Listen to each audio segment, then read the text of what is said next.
মা শব্দটা দুই অক্ষরের, কিন্তু দুই অক্ষরের শব্দের মধ্যে লুকিয়ে আছে বিশাল গভীরতা।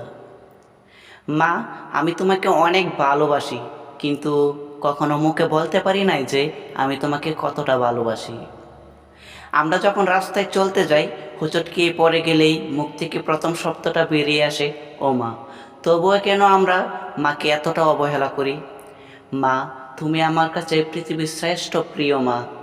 মা, তোমাকে আমি অনেক ভালোবাসি, কখনো ছেড়ে যেও না আমাকে। এই পৃথিবীতে যদি বিনা স্বার্থের ভালোবাসা পেতে চাও, তাহলে মায়ের কোলে ফিরে যাও।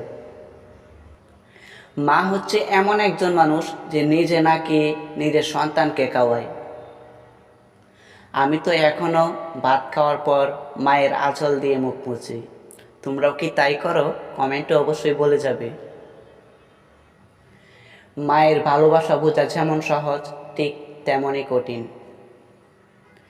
যে মায়ের ভালোবাসা বুঝতে পারে, সেই তো পৃথিবীর শ্রেষ্ঠ সন্তান।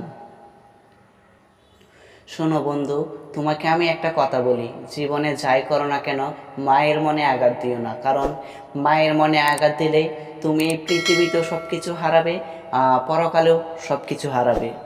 সো মাকে কখনো কষ্ট দিও না। মায়ের মতো আপন কেউ হয়নি আর হতেও পারবে না।